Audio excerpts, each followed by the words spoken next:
si tratta solo di studiare la storia del palazzo, ma anche la storia del restauro del palazzo e anche, se vogliamo, la storia delle pratiche italo-francesi nel restauro. Non è la prima volta che a Palazzo Farnese si confrontano le due culture. Si parla di un dialogo che è costante nel tempo. Forte come sensazione, perché vedi proprio il passo delle storie e ce l'hai davanti. Vedi quello che ha vissuto il palazzo sta qua da più di 500 anni, quindi tutto quello che ha vissuto comunque si riflette sulla superficie che noi troviamo pulendo, no?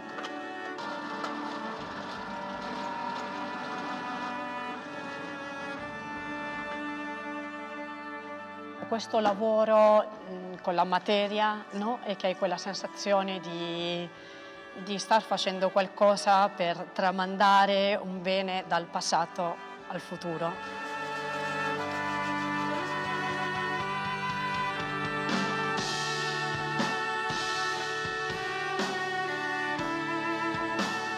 Il restauro per noi è una grande passione, cioè, penso che se decidi di fare il restauratore hai questo fuoco interiore che ti sostiene, perché il lavoro è molto bello ma è anche molto faticoso, anche fisicamente, però hai questo privilegio di lavorare innanzitutto sempre nella bellezza. Il Palazzo Farnese non solo è abitato, è pieno di attività importanti al suo interno, e lavorando su una facciata noi ci confrontiamo continuamente con chi sta dentro.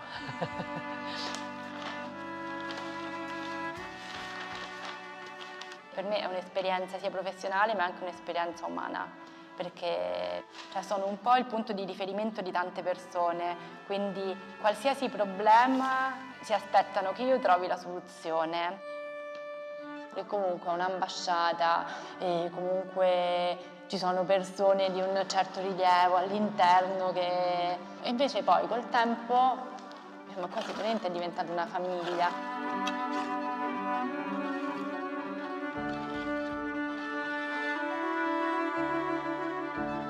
L'atmosfera in questo palazzo è particolare perché è come un'isola felice, ti sembra di stare al di fuori di tutto, anche se stai poi nel centro di Roma.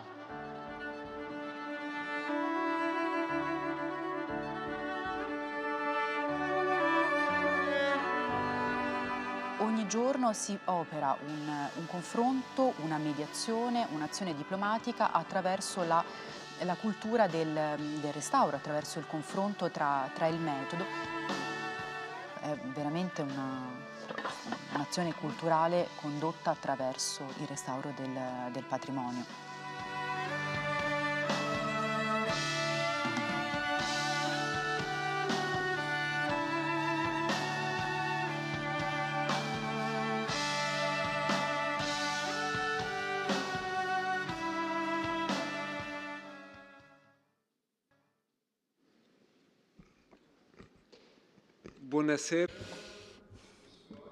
Bonsoir, bienvenue au Palais Farnèse pour ce premier dialogue après l'été et qui ouvre une grande saison qui nous conduira à aborder le thème du patrimoine et du futur des démocraties. Je donne la bienvenue, je salue notre public en présentiel et à distance. Je vous remercie de tout mon cœur pour le soutien que vous nous avez toujours accordé. Vous avez donc vu une vidéo. Vous avez compris que ce soir, on parle de patrimoine culturel et transition écologique, à savoir un sujet essentiel parce que le changement climatique est une réalité de plus en plus tangible et inquiétante. L'Italie et la France sont deux grands pays riches en patrimoine, deux pays à l'avant-garde dans ce domaine. La Méditerranée est probablement la région du monde où le sujet du patrimoine culturel et la transition écologique est le plus fort, le plus aigu.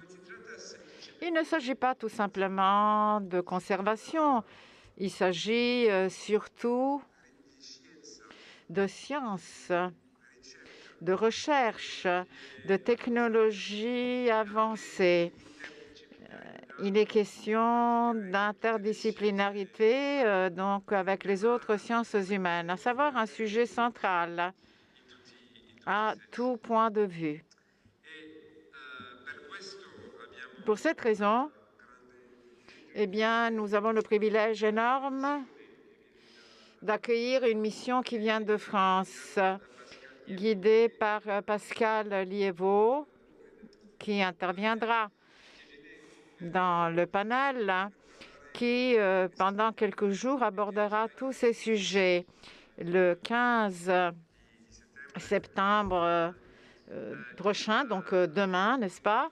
Eh bien, il rencontrera les représentants du CNR pour aborder justement ces questions. Pascal Liévaux est le chef du pôle recherche du ministère de la Culture français. C'est pour vous dire qu'il s'agit d'un personnage éminent. Il coordonne le chantier scientifique de Notre-Dame de Paris, un joyau que nous essayons de préserver et de rendre encore plus beau qu'il était avant la catastrophe, l'incendie que nous avons connu. Eh bien,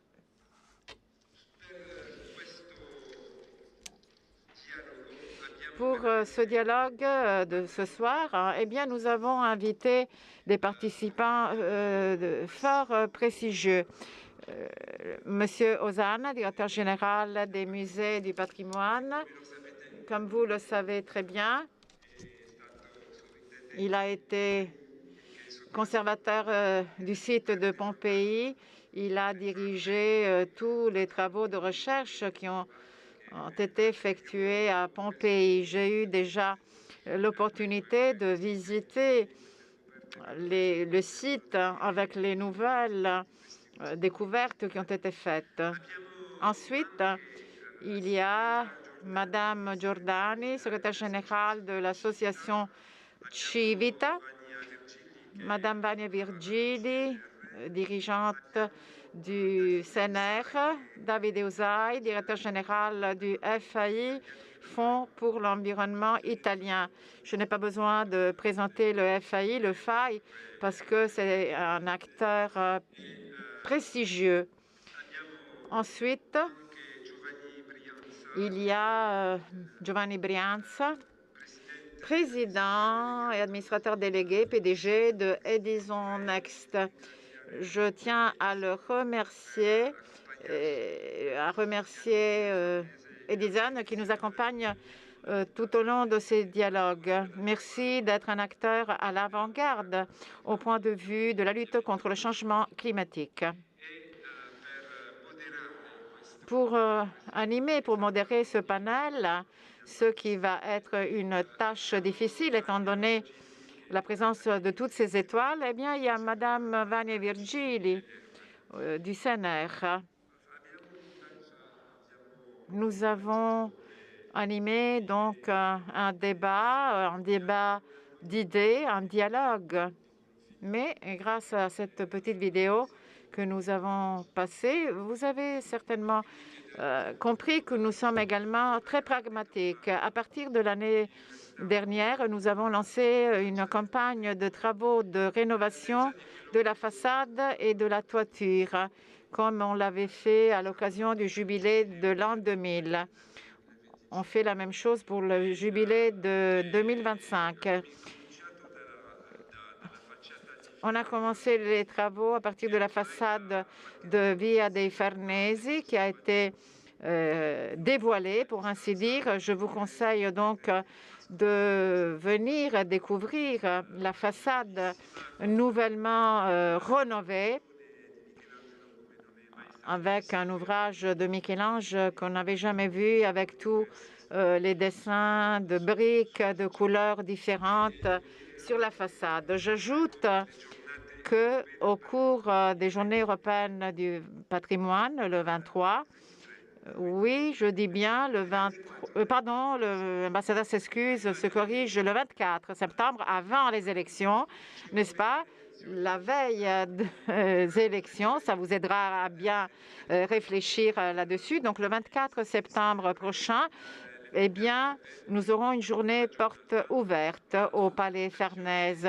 Mais il faut faire une réservation qui sera ouverte à partir de ce vendredi sur le site, à partir de midi de vendredi prochain. Donc, je vais maintenant donner la parole à Laurent Delfour, architecte des Bâtiments de France, responsable de tous les grands chantiers français à Rome et en Italie.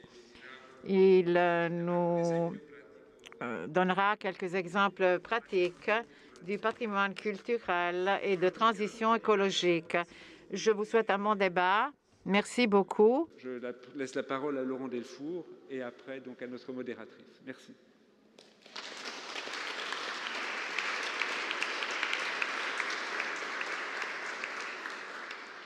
Buonasera.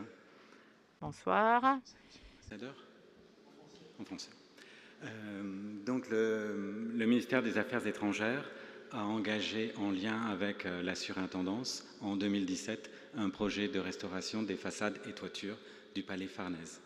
Alors forcément, quand on parle de restauration, on s'inscrit forcément dans une démarche de développement durable. Pourquoi ? Parce qu'on va réutiliser des matériaux et on va là travailler sur ce qui existe déjà. Voilà. Donc, pour ce projet-là, la partie, disons, la plus marquée par notre recherche de sustainabilité et l'intégration dans la couverture. Alors, je suis désolé, je vous ai apporté là un morceau du toit, mais c'est très très lourd et donc on a pu le présenter près de la fenêtre. Mais après, vous pourrez aller voir comment c'est fabriqué. Donc, nous avons essayé de créer une nouvelle isolation pour la toiture du palais. Et la surintendance souhaitait que ce matériau soit naturel. Et du coup, nous avons ajouté une couche de 10 cm de liège sur l'ensemble de la couverture. À ce moment-là, s'est posée la question de la condensation en sous-face. Et donc, un bureau d'études a été missionné spécialement et nous a conseillé de creuser ce liège avec des canaux pour créer une ventilation naturelle. Donc vraiment, l'objectif était d'avoir une intervention qui soit la plus naturelle possible et qui ne nécessite pas un mécanisme particulier. Et donc, nous avons ajouté sur le toit des tuiles chatières, vous en avez une ici, qui permettent justement la circulation de l'air à l'intérieur des canaux de l'isolation du toit. Enfin, nous n'avons pas acheté de tuiles neuves. L'ensemble des tuiles sont déposées une à une, nettoyées une à une et remises sur le toit. Donc c'est vraiment une recherche à la fois de préservation de l'aspect patrimonial, mais je pense aussi de forte démarche environnementale. Voilà.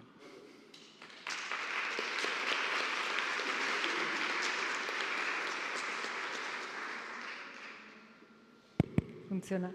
Intanto, Eh bien, d'abord, bonsoir à toutes et à tous.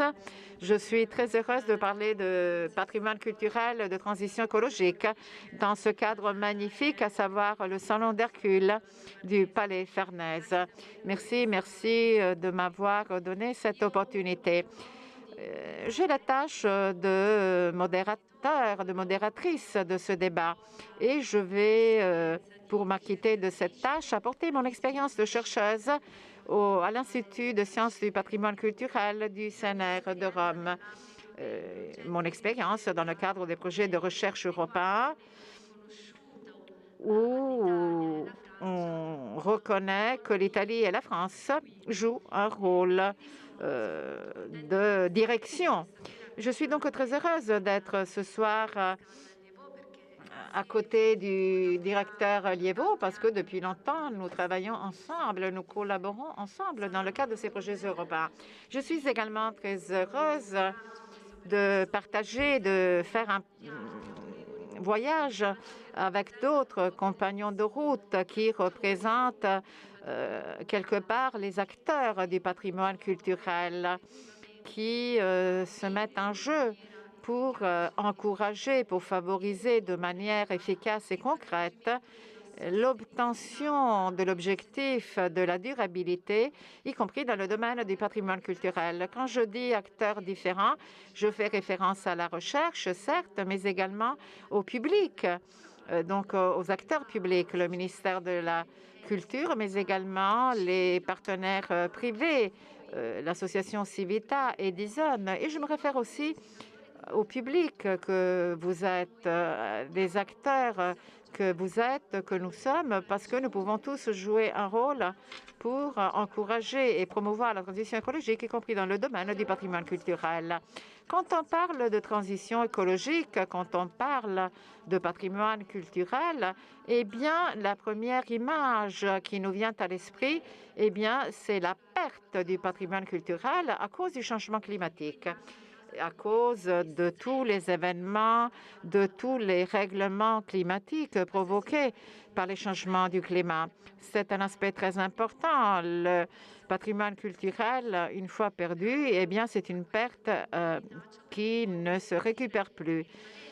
Mais je vais m'en arrêter là parce que je voudrais connaître quelles sont vos opinions concernant la prise en compte du changement climatique dans le cadre du patrimoine culturel, dans le cadre des différentes organisations que représentent les différents panélistes. Je vais commencer par Pascal Liévaux. Je vais lui demander, Pascal, de nous parler, de nous dire comment le patrimoine, le changement climatique est affronté dans le cadre des projets européens que nous développons ensemble dans le domaine du patrimoine culturel. Merci, Vania. Bonsoir.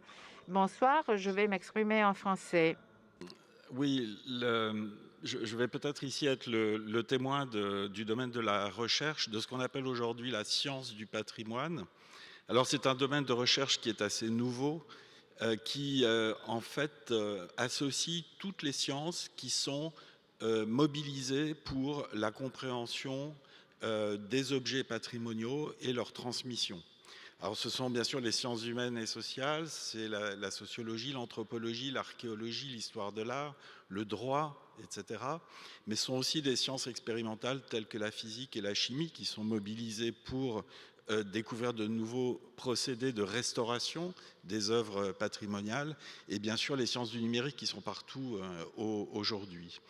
Donc ces sciences du patrimoine, elles sont aujourd'hui vraiment mobilisées pour répondre à cette question de l'urgence climatique et de la transition écologique. Et aussi, ce qui me semble important, si on peut faire passer un message ce soir, et Vania a organisé le débat sur ces deux points, c'est de montrer que le patrimoine culturel, certes, est impacté par le changement climatique, mais il n'est pas seulement une partie du problème, il est aussi une partie de la solution. C'est-à-dire que le patrimoine culturel peut être vecteur d'innovation et apporter des solutions pour, sinon contrer totalement ce changement climatique, mais du moins aider la société à s'y adapter et à s'y confronter dans les meilleures conditions. Merci Pascal. Donc, merci d'avoir aussi présenté les sciences du patrimoine. E adesso passerei la parola. Je cède le micro à Massimo Zanna, qui est responsable de tous les musées italiens du parc archéologique de Pompéi, entre autres. Et à ce titre, il est en train d'affronter tous les problèmes liés à l'impact du changement culturel, du changement climatique sur le patrimoine culturel. Bonsoir à tous.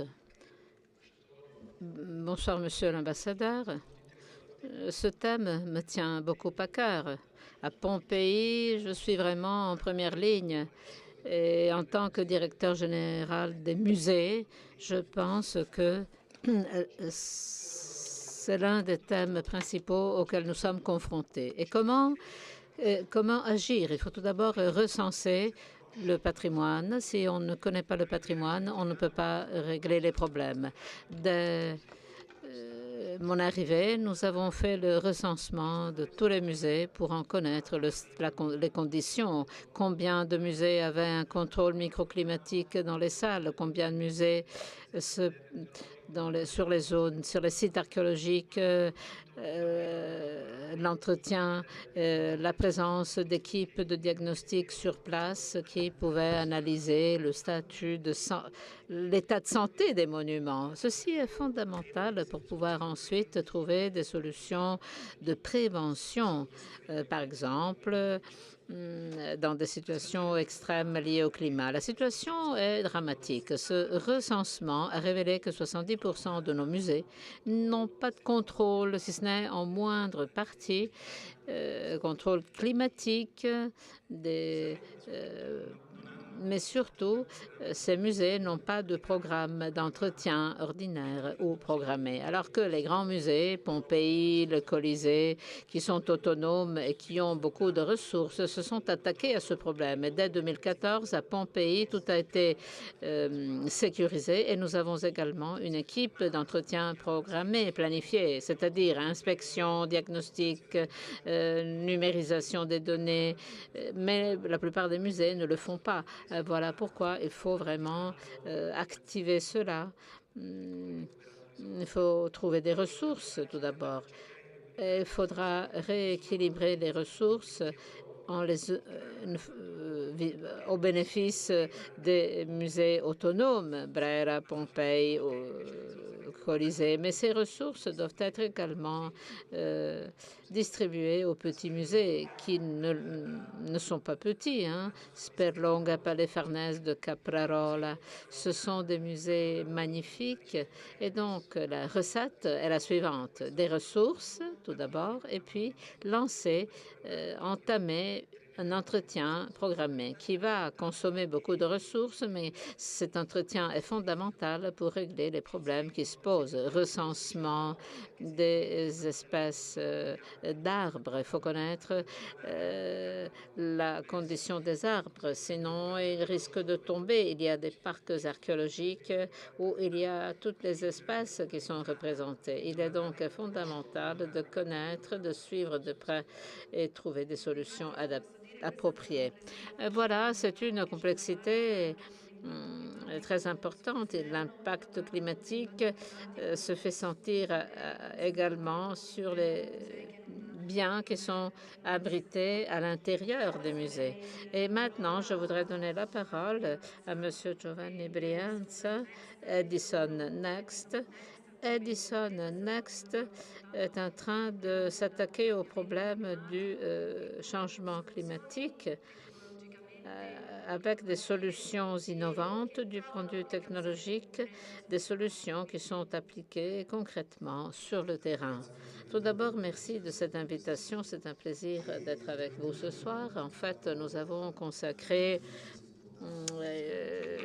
des fonds, une ligne de business, c'est-à-dire qui voit l'implication des 2/3 des effectifs d'Edison. Et pourquoi? Parce qu'après la pandémie, après le conflit en Ukraine, les marchés de l'énergie sont hors de contrôle. Alors, d'un côté, il faut réduire les consommations et consommer mieux l'énergie, et de l'autre, assurer la durabilité économique d'une entreprise, d'un musée, d'une entité publique. Edison Next fait exactement cela. En Italie, 60 milliards d'euros seront investis d'ici 2030 pour la transition et nous avons mis sur pied une société qui repose sur 3 piliers. Le client, une entreprise, une société du tertiaire, un musée, une entité publique, des services et des produits, c'est-à-dire une gamme complète de solutions pour aider nos clients à faire la transition énergétique, et puis les dites forces de delivery, c'est-à-dire ceux qui font fonctionner ces dispositifs sur le terrain. Pourquoi le patrimoine culturel est un thème important? Eh bien, pour 2 raisons. D'un côté, si nous avons mené des recherches, si nous considérons les comptes économiques des musées publics, aujourd'hui, le coût de l'énergie a un impact jusqu'à 70% du coût global de la gestion d'un musée. C'est une statistique d'avant la crise. Il est évident qu'avec l'explosion des marchés, ce taux ne fait qu'augmenter. D'autre part, la consommation de cette énergie produit des émissions et contribue également au bouleversement climatique. Pour vous donner quelques chiffres, rien que sur les musées publics, il faudrait 18 millions de plantes pour pouvoir réduire les émissions de l'énergie que consomment les musées publics. Il s'agit là d'un défi de taille. C'est un défi où nous mettons en jeu nos ressources financières. 1300 personnes travaillent sur ce business et nous allons investir 2,5 milliards dans les années à venir. Et c'est là notre mission. Mais tout part d'une notion, se prendre en main avec le client, avec le musée ou avec une institution et parcourir un bout de chemin qui va durer quelques années et dont je suis sûre qu'il va porter ses fruits. Et oui, dans ce moment de crise énergétique, ce que vous venez de dire revêt une importance particulière. Ce sont là des données dont il faut tenir compte, y compris pour les plans d'économie d'énergie qu'il faudra nécessairement mettre en œuvre. Et maintenant, je vais inviter M. David Eusai du FAI, Fonds pour l'environnement, de prendre la parole. Le FAI est toujours engagé pour la restauration et le maintien de notre patrimoine culturel. Le FAI est toujours très engagé pour favoriser la participation du public au patrimoine culturel. Un grand merci à l'ambassadeur de cette invitation. Merci à Edison qui nous a permis de vous faire part de nos projets.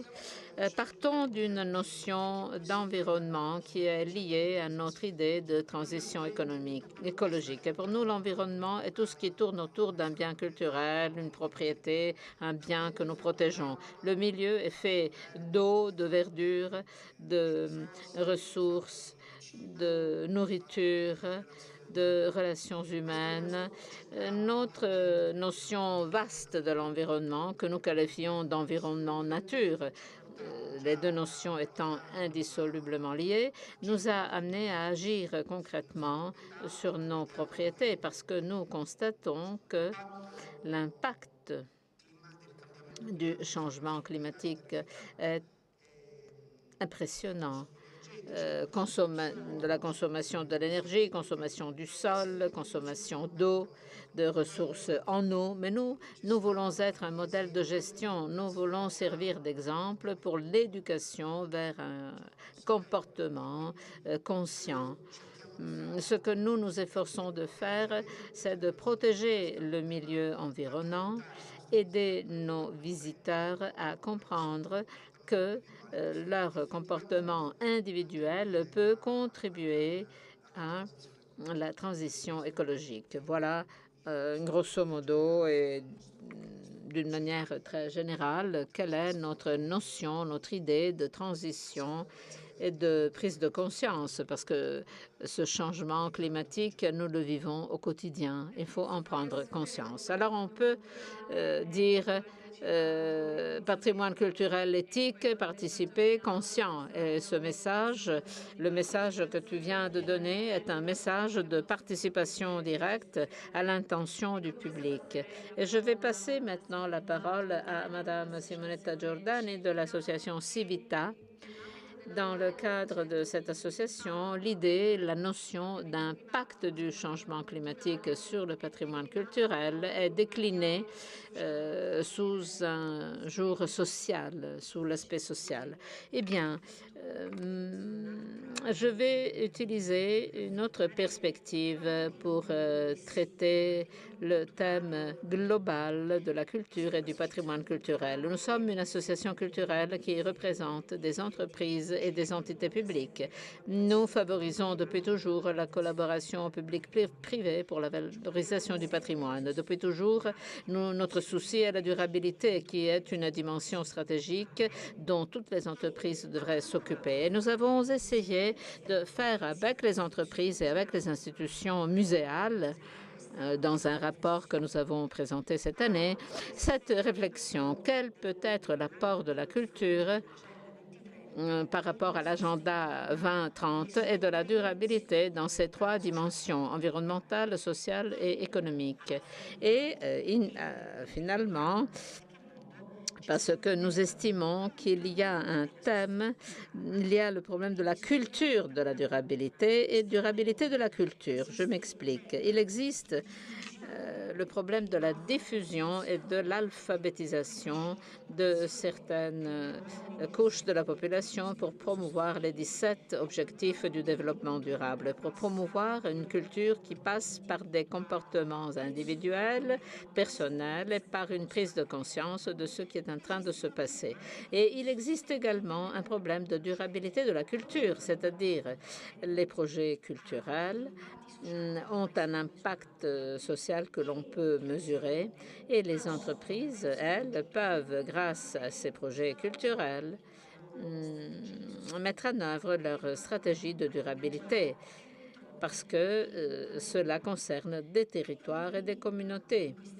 Dans le cadre de cette recherche, nous avons pu constater que, par exemple, par des questionnaires en ligne envoyés aux visiteurs des musées, et c'est peut-être notre point de vue, il y a une très grande demande de production de la part des institutions culturelles, de production de contenu pour expliquer concrètement ce que la transition écologique signifie, ce que durabilité signifie, considérant les musées comme étant des moteurs du territoire, des centres, des incubateurs d'une nouvelle culture qui se veut durable.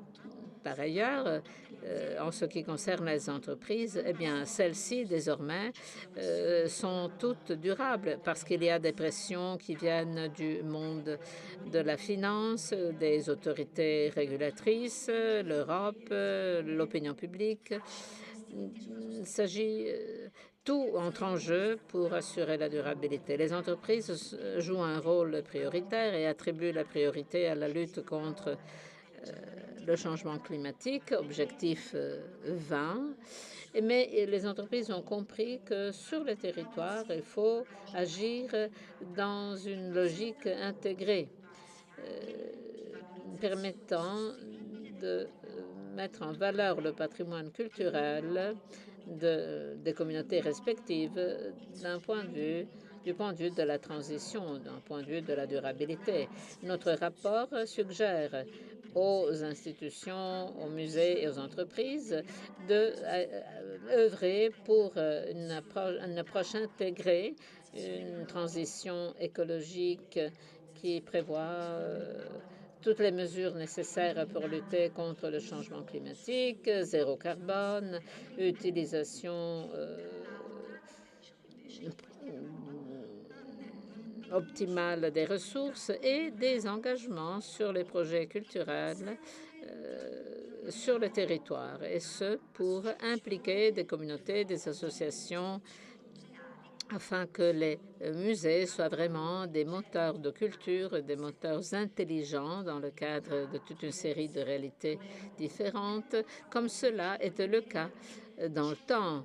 Les musées doivent donc jouer un rôle central dans cette phase de transition culturelle liée à la durabilité, parce qu'il s'agit là d'un défi qui est tout d'abord un défi culturel. Merci Simonette de cette intervention, car cela me permet d'introduire une autre notion qui est un peu l'autre face de la médaille. Nous avons parlé de l'impact du changement climatique sur le patrimoine culturel, l'exigence de protéger l'environnement, mais il y a un autre aspect du patrimoine culturel, à savoir la promotion de la transition écologique. Je suis très attachée à une définition du patrimoine culturel qui considère celui-ci non pas comme étant un élément statique, figé, mais comme un système dynamique de connaissances, de pratiques, de processus qui sont développés par des sociétés qui vivent dans ces lieux, qui se développent dans ces lieux. Et cela a été le cas au fil des siècles, et c'est le cas aujourd'hui encore. Nous sommes le résultat d'une interaction des communautés locales avec l'environnement, avec le milieu environnant. Et nous sommes le fruit de l'adaptation. Alors, rien de nouveau sous le soleil, mais qu'y a-t-il de nouveau? La vitesse. La vitesse avec laquelle ce changement climatique a lieu. La vitesse avec laquelle nous sommes appelés, nous et notre patrimoine culturel, sommes appelés à nous adapter à ce changement climatique et nous à proposer des solutions efficaces et durables dans le temps. Mais nous avons une aide, et l'aide est la rapidité avec laquelle nous qui travaillons dans le secteur de la recherche, avec l'apport de tous les autres acteurs, parce que nous avons besoin de savoir quelles sont les exigences de tous les acteurs qui interviennent dans le domaine du patrimoine culturel, eh bien, cette rapidité de la recherche de solutions aide les progrès de l'innovation, sachant qu'il s'agit d'une innovation concrète qui peut être appliquée dans la société et qui peut donc être appliquée pour la sauvegarde, la protection et la mise en valeur du patrimoine culturel. Grâce à cette nouvelle notion de patrimoine culturel, en tant que moteur de l'innovation, moteur de la résilience, moteur de l'adaptation, j'ouvre le deuxième tour d'intervention. Et pour ce deuxième tour d'intervention, je voudrais partir de Monsieur Massimo Osanna.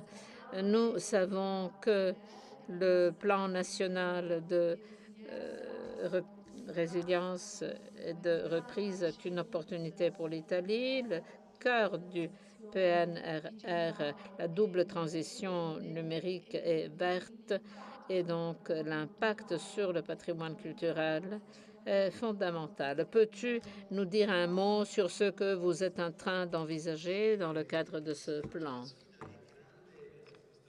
Anche un po' di risorse, come sempre non Le défi est très important. Les ressources mobilisées sont assez importantes. En Italie, il y a 480 musées en Italie.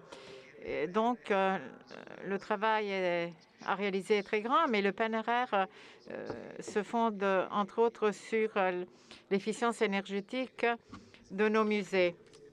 Nous avons sélectionné déjà 120 projets, 120 lieux de la culture qui pourront se transformer de manière forte, avec un regard porté vers l'avenir. Et grâce à ces fonds qui sont assez importants, 100 millions pour les musées, sans compter d'autres fonds pour les théâtres et les cinémas. Donc 100 millions pour les musées. Nous avons donc réalisé quelques projets.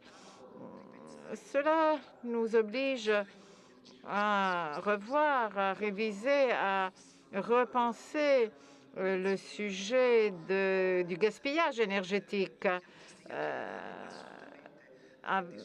étant donné le caractère tout à fait désuet de certains établissements. Donc, il s'agira d'intervenir à travers de nouvelles technologies pour ne pas gaspiller d'énergie, pour éviter la dispersion de l'énergie, pour optimiser le rôle de la lumière, et sans compter des activités fondées sur les nouvelles technologies, justement pour repenser l'efficacité énergétique des musées. Ceci nous permettra également d'intervenir sur les musées au point de vue des bâtiments proprement dit. Il faudra rénover les systèmes de climatisation ou créer ex novo des systèmes de climatisation. Grâce au plan de relance, eh bien, nous pouvons intervenir au niveau du partenariat public-privé, comme l'a dit Simonetta. Des entreprises privées nous ont déjà sollicités pour contribuer à travers des activités de parrainage, ce qui nous permettra d'expérimenter de nouvelles technologies. Justement, une fois lancée l'activité, on pourra donc ensemble trouver les meilleures solutions. Installer la climatisation dans un musée est une chose. Installer la climatisation dans un autre site est quelque chose de complètement différent. Il faut faire un effort d'innovation, un effort technologique qui est complètement différent des contraintes qui peuvent se poser dans nos maisons, par exemple. En ce qui concerne l'efficacité énergétique, Edison Next est représenté ce soir. Il s'agit d'un acteur, d'un interlocuteur très important pour notre patrimoine culturel. Depuis quelques années, nous interagissons avec le patrimoine culturel, avec les acteurs du patrimoine culturel pour promouvoir des projets qui ont un impact important du point de vue de l'efficacité énergétique. Et les résultats sont extraordinaires. Nous avons appliqué des technologies qui nous ont permis de faire des économies énergétiques qui vont de 40% à 90%. Donc le potentiel est énorme. Je vais citer 3 exemples seulement. Le troisième est le plus important et je vais intervenir avec le FAI. D'abord, il s'agit de l'activité de notre intervention au théâtre de La Scala. Il y a 140 ans, Edison, donc notre entreprise, a créé la première centrale thermoélectrique qui était située à côté du dôme de la cathédrale de Milan.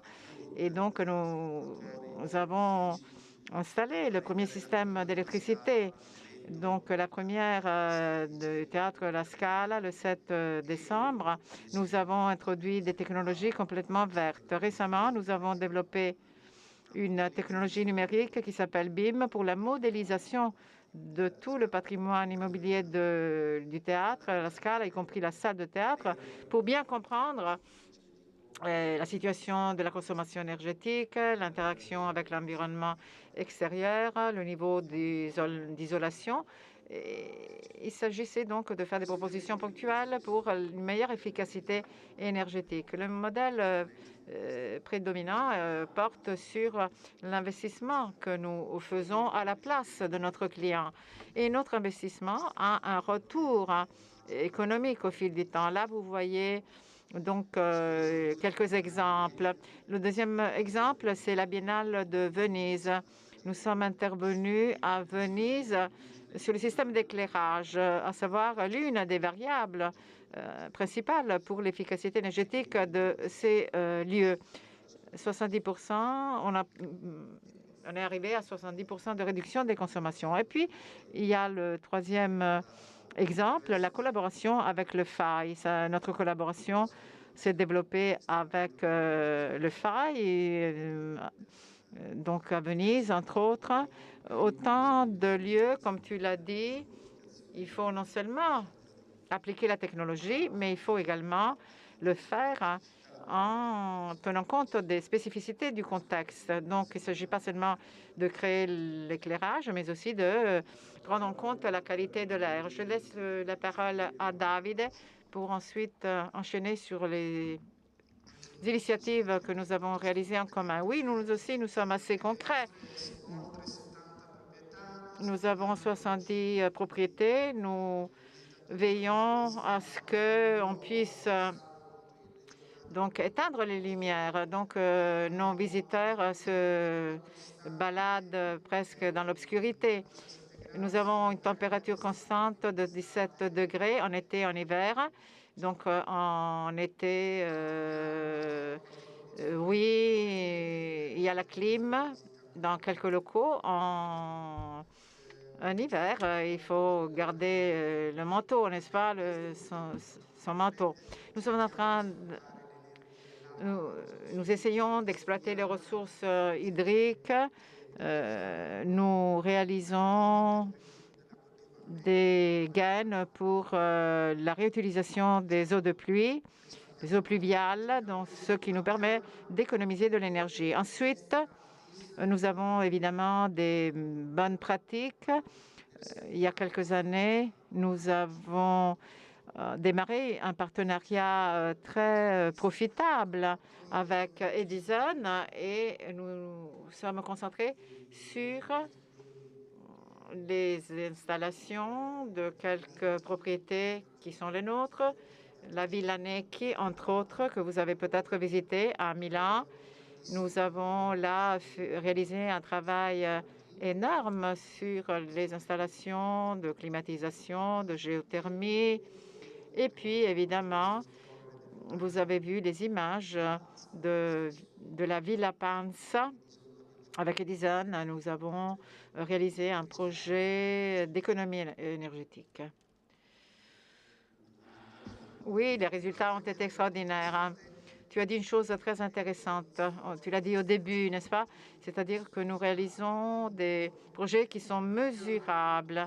C'est-à-dire, nous avons la mesure pratique de ce que nous pouvons économiser au point de vue de l'énergie, de l'eau.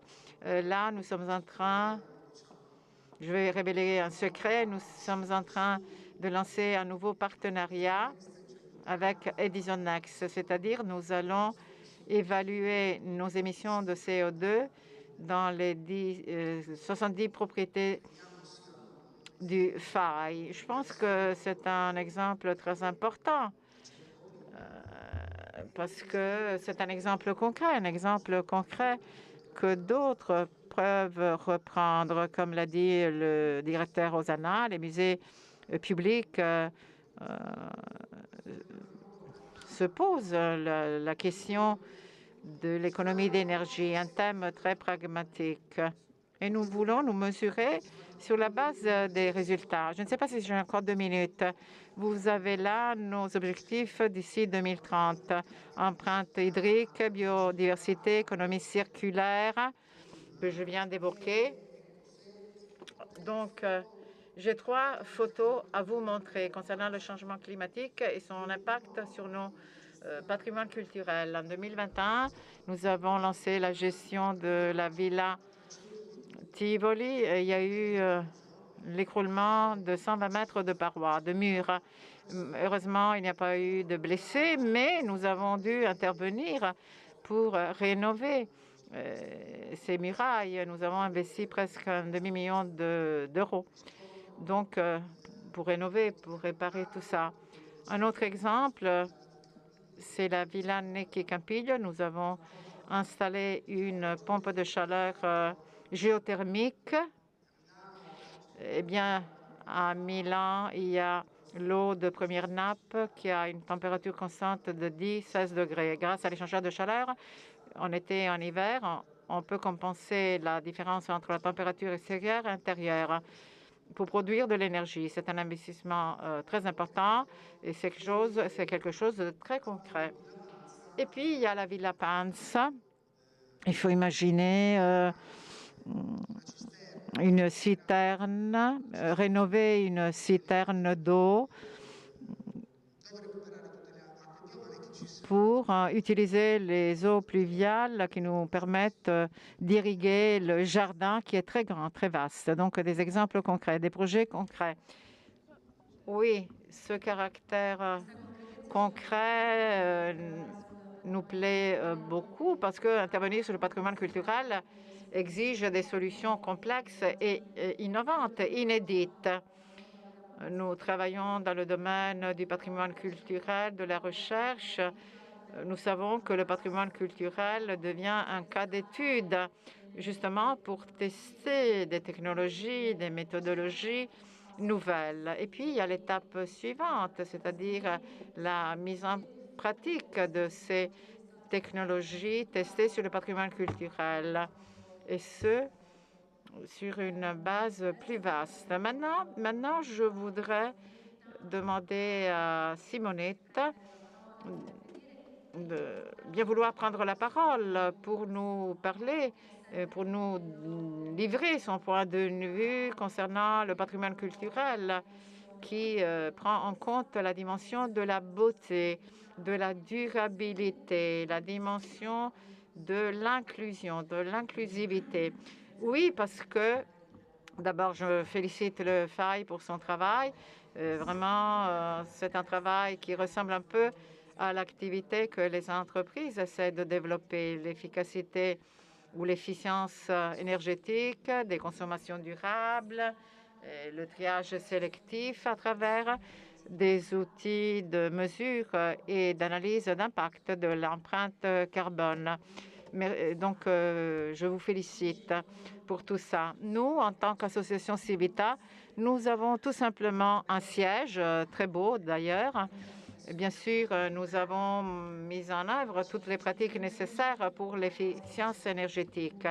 La contribution, l'apport que nous pouvons fournir consiste à encourager les entreprises à investir avec les institutions publiques. Comme l'a dit notre directeur, M. Ozan, qui a évoqué tout un tas d'entreprises qui ont fait ça, nous avons une opportunité extraordinaire en Italie et en France, à savoir le plan de relance et de résilience. L'Italie et la France sont deux superpuissances culturelles, il faut le dire. Il ne faut pas se le cacher, et qui ont un patrimoine artistique très dense, incroyable, qui ne pourront jamais bénéficier uniquement de fonds publics pour préserver le patrimoine à la lumière de ces évolutions climatiques.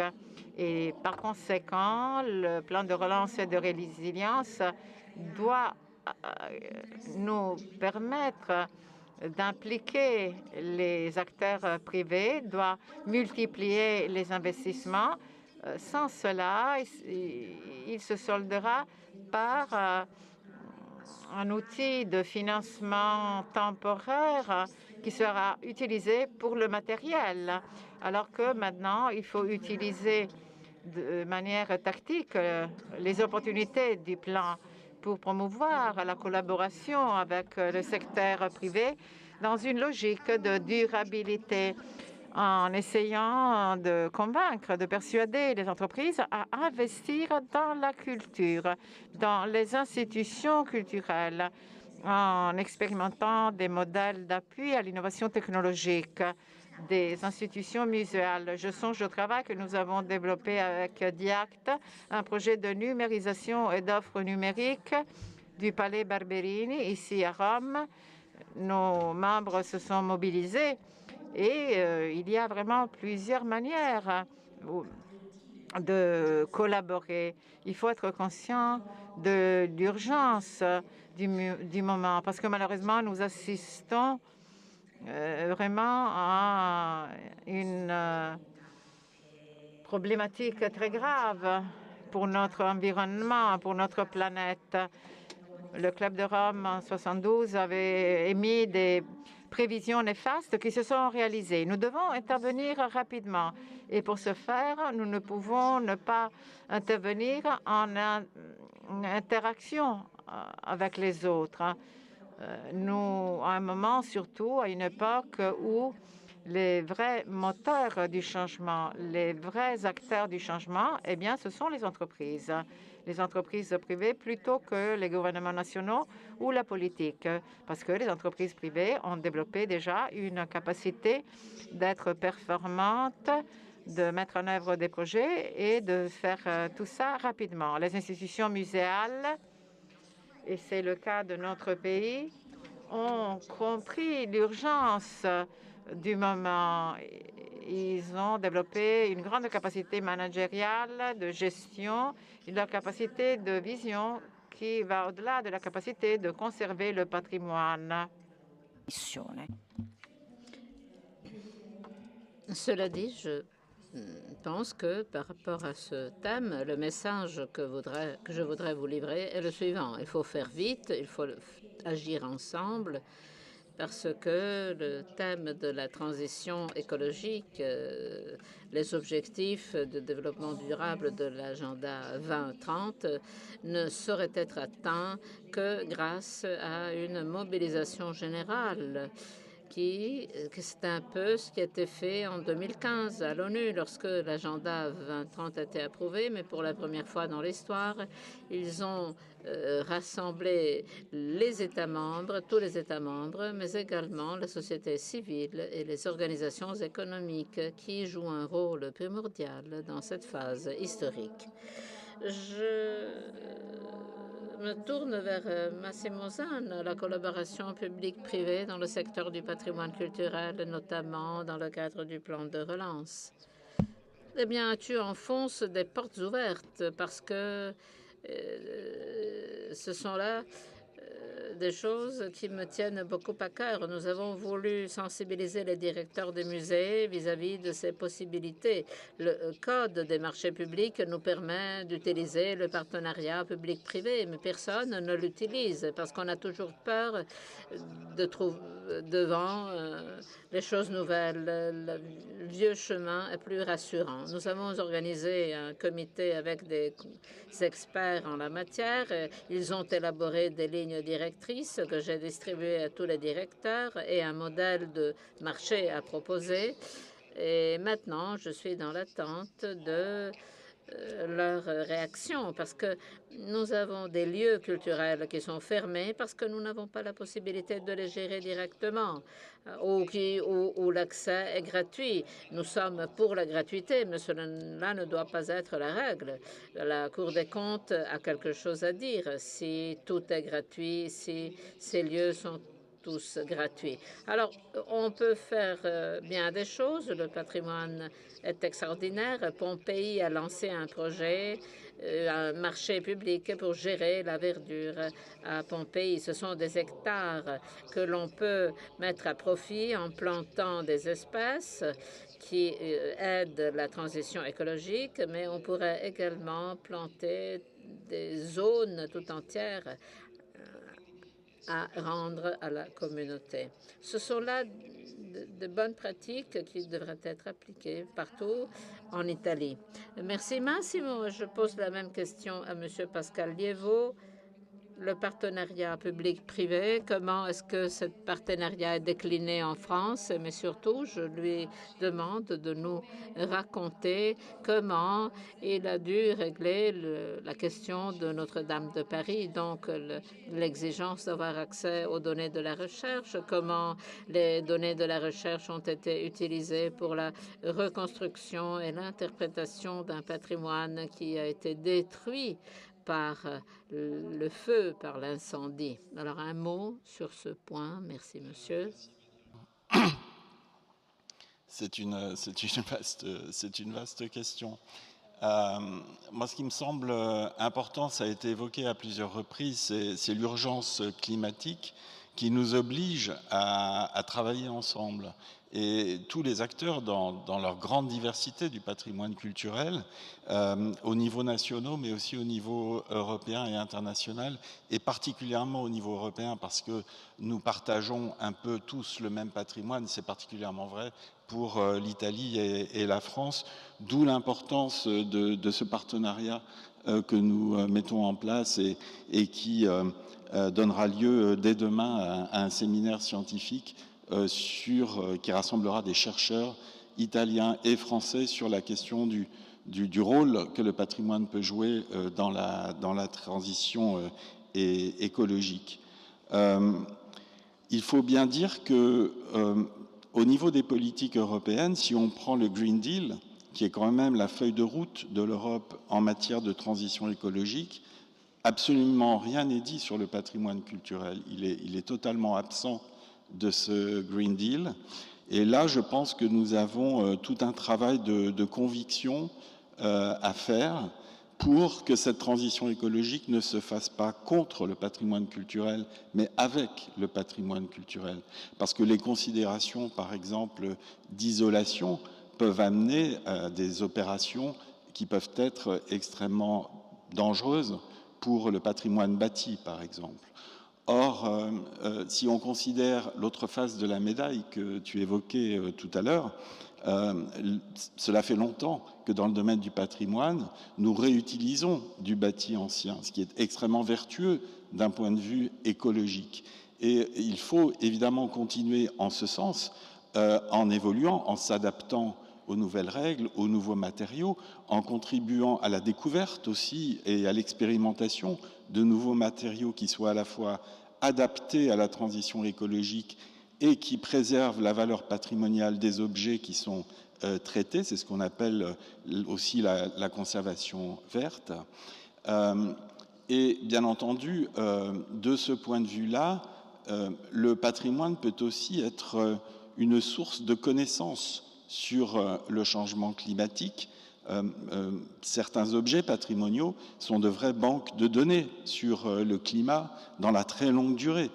On pense bien sûr aux collections des muséums d'histoire naturelle, mais on peut aussi penser aux archives anciennes qui donnent bien des informations sur le climat. Et je voudrais donner l'exemple, puisque Monsieur l'ambassadeur a évoqué tout à l'heure le chantier scientifique de Notre-Dame de Paris, que j'ai le plaisir de co-coordonner avec 3 autres collègues, et notamment 2 collègues du Centre national de la recherche scientifique. Eh bien, il y a un groupe de travail sur le bois qui travaille sur l'étude de la charpente ancienne, des vestiges de la charpente qui a évidemment été très atteinte par le feu, comme vous le savez tous. Cette étude permet d'obtenir des informations sur l'optimum climatique médiéval, sur le climat au XIe et XIIe siècle, au moment où les arbres qui ont servi à réaliser cette charpente ont été abattus. Et pour les chercheurs qui travaillent sur le climat, ce sont des données extrêmement précieuses pour mieux comprendre aujourd'hui la dynamique du changement climatique. Par ailleurs, on a parlé beaucoup du patrimoine matériel, mais je voudrais quand même dire quelques mots du patrimoine culturel immatériel, qui est bien sûr un élément extrêmement important et qu'il faudrait guère dissocier d'ailleurs du précédent. Et en la matière, les savoir-faire traditionnels transmis de génération en génération, qui sont si nombreux en Italie et en France, peuvent être réactivés, peuvent être mobilisés pour contribuer à la transition écologique. Certains modes constructifs qui ont été peut-être un petit peu oubliés aujourd'hui peuvent apporter des solutions en la matière. Nous avons, avec l'Italie et d'autres pays du pourtour méditerranéen, mené à l'UNESCO un très beau dossier patrimoine culturel immatériel sur les constructions en pierre sèche. Eh bien, aujourd'hui, des architectes contemporains peuvent s'inspirer de ces techniques pour leur propre réalisation. Et un dernier point que je voudrais évoquer, ça a été beaucoup dit aussi à juste titre, c'est la nécessaire participation des citoyens à toutes ces actions, y compris dans le domaine de la recherche. Et je pense que cette recherche participative peut aider à la mobilisation et la conscientisation de tout un chacun sur ces sujets liés au patrimoine culturel et au changement climatique. Grazie Pascal, effettivamente. Merci Pascal, tu as évoqué bien des autres aspects de la transition écologique, la conservation verte. Avec Pascal, ces derniers jours, nous avons visité les instituts centraux du ministère de la Culture. Ils nous ont montré que, par exemple, les techniques de conservation du patrimoine culturel ont évolué. Par exemple, on n'utilise plus des matériaux d'origine naturelle, huiles essentielles pour la conservation du patrimoine culturel, ou encore, par exemple, pour nettoyer le nettoyage du patrimoine culturel, on n'utilise plus des acides, des substances chimiques agressives, mais on utilise plutôt le laser. Le laser étant une technique qui est le fruit de la recherche de la physique. Un autre point que Pascal a évoqué et que je tiens à rappeler est le thème de la réutilisation des lieux de la culture, les lieux du passé qui sont ouverts et dont l'usage change en fonction d'une sensibilité, de la sensibilité qui est la nôtre, la sensibilité de citoyens qui vivent dans la société actuelle et contemporaine et qui souhaitent bénéficier d'un lieu culturel qui vient du passé. Et je pense que ceci est important, Massimo, y compris dans le cadre du partenariat public-privé. L'autre question, une autre question que je tiens à rappeler, et je vais demander à Pascal de réagir, c'est l'accès aux données de la recherche. Tu as parlé des données scientifiques qui viennent du chantier de Notre-Dame de Paris. Et ces données aident la reconstitution du changement climatique au fil des siècles. Alors, un mot sur l'importance d'avoir accès aux données de la recherche, n'est-ce pas? Mais également aux dispositifs, outils, connaissances venant du monde de la recherche. Je pense que de ce point de vue, les technologies numériques peuvent apporter beaucoup.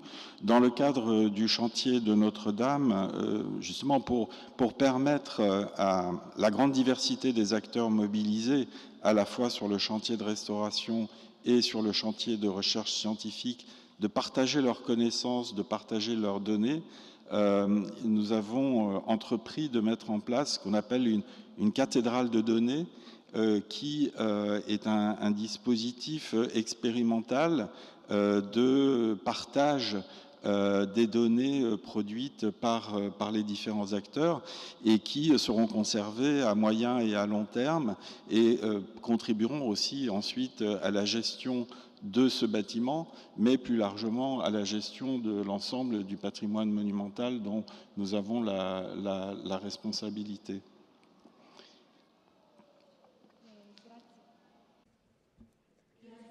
Merci Pascal. Je demande à tous nos intervenants de dire un mot de conclusion. Plutôt, je les invite à lancer un message au public parce que nous avons compris que vous aussi, vous jouez un rôle important dans le cadre de la transition écologique liée au patrimoine culturel. Et votre rôle est un rôle actif. J'invite donc, dans l'ordre, tout d'abord, M. Giovanni Brianza et puis tous les autres à lancer ce message. Il y a un point qui a été évoqué, que tous ont évoqué, et ce point concerne la relation publique-privée dans le cadre de la gestion du patrimoine culturel. Il s'agit là d'un point fondamental. Si nous voulons que le patrimoine culturel soit durable, tant du point de vue de l'environnement que du point de vue économique. Et si nous voulons que le patrimoine culturel soit un lieu d'agrégation civile, un lieu vivant, eh bien, il faut trouver des ressources, il faut en assurer la durabilité. Pour ce faire, il importe, à mon sens, d'exploiter, de saisir l'occasion du plan de relance, parce que là, nous avons des ressources publiques, mais ce plan de relance a suscité une forte sensibilisation sur les projets à moyen et à long terme. Cependant, il faut trouver un point de rencontre vertueux entre le secteur public et le secteur privé, afin qu'après le plan de relance, nous puissions avoir des moyens d'assurer la pérennité du modèle. Et là, il faut abattre un mur culturel. Il faut trouver un langage commun entre le secteur public et le secteur privé, entre ceux qui s'occupent de technologie et ceux qui s'occupent de culture.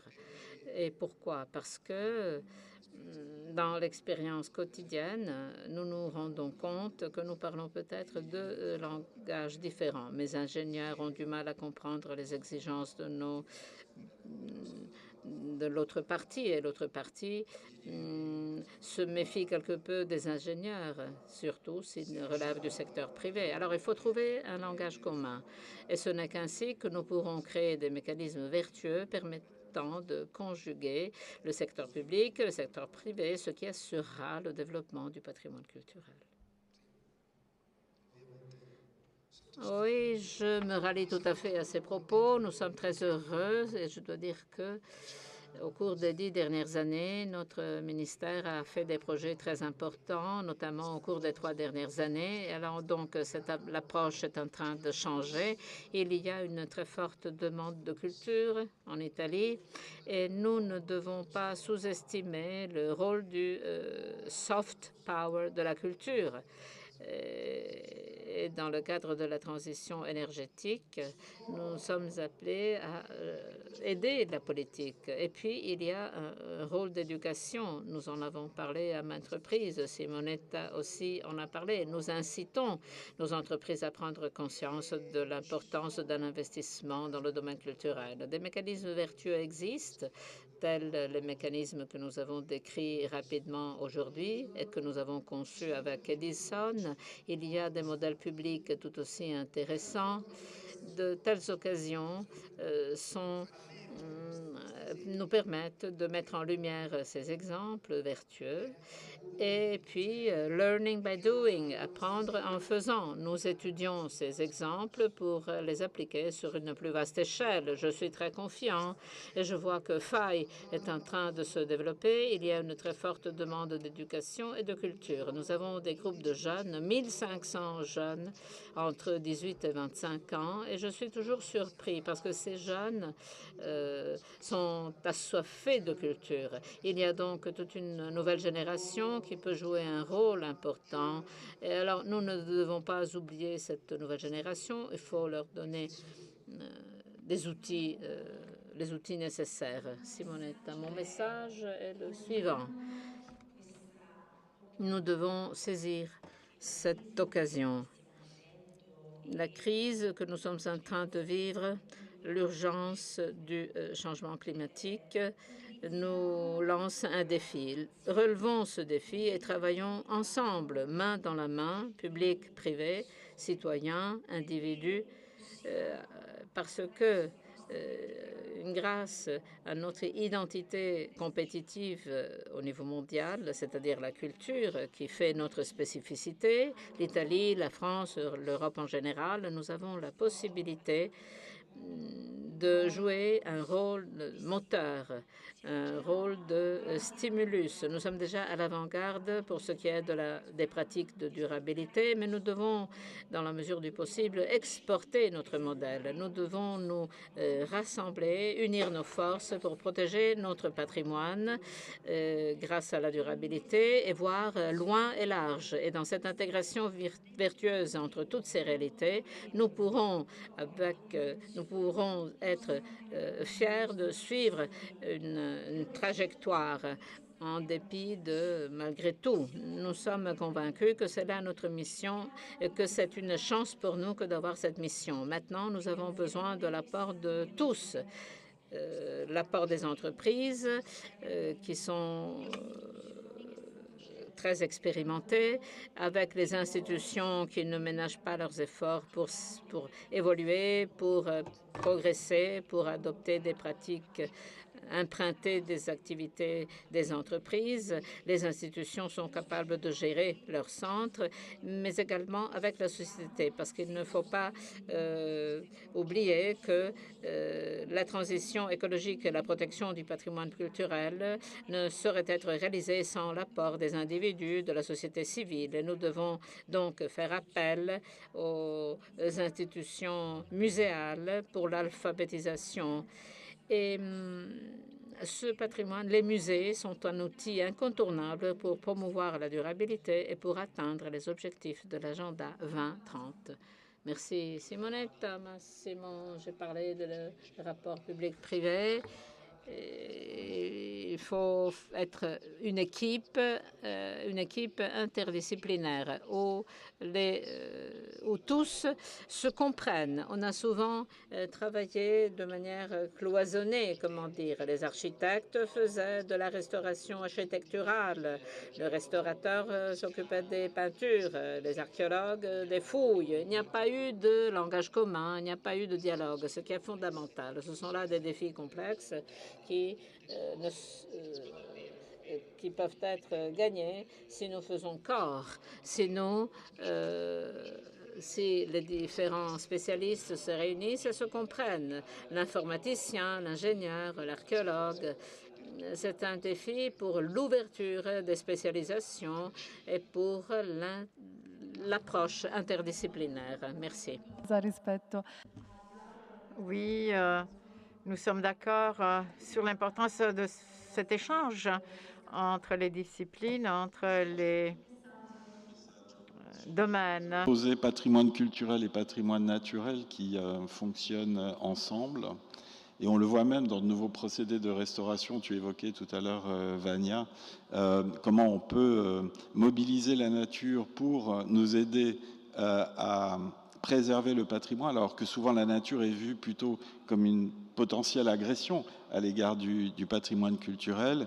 Et puis aussi, si notre responsabilité aujourd'hui, c'est de transmettre à nos enfants, aux générations futures, un monde qui soit écologiquement viable, c'est que dans ce monde écologiquement viable, il y ait de la beauté, il y ait de la culture, il y ait ce qui donne sens à notre existence, et tout particulièrement dans un continent comme le nôtre. Grazie. Merci Pascal. Moi aussi, je voudrais lancer un message pour vous tous présents. Aidez-nous à faire en sorte que le patrimoine culturel soit un lieu de rencontre. Nous sommes là avec des représentants de la recherche, du secteur privé, des associations, du public. Nous, les panélistes, nous sommes là pour nous confronter, pour échanger au sujet de la transition écologique dans le domaine de la patrimoine culturel. Cela signifie que nous travaillons ensemble d'ores et déjà. Nous sommes en train de jouer collectif pour faire en sorte que la durabilité du patrimoine culturel soit réalisée de manière efficace. Mais nous ne pouvons pas faire cavalier seul, parce que même si le projet est très beau, même si le projet concernant l'efficacité énergétique d'un bâtiment est très performant, si le lieu n'est pas vécu, s'il ne devient pas un lieu d'échange, si c'est un lieu mort, nous ne pourrons pas aboutir. Pour ce faire, nous avons besoin de vous. Nous avons besoin d'avoir de plus en plus des lieux ouverts au public. Nous avons besoin de nous mettre à l'écoute de vos exigences. Nous sommes là pour vous écouter et nous sommes très heureux de le faire parce que, pour reprendre la définition de patrimoine culturel qui m'est très chère, eh bien, le patrimoine culturel n'est qu'un symbole d'interaction entre la société, les citoyens, la communauté et l'environnement qui nous entoure. Donc, aidez-nous à faire en sorte que ces lieux deviennent et soient toujours des lieux vivants.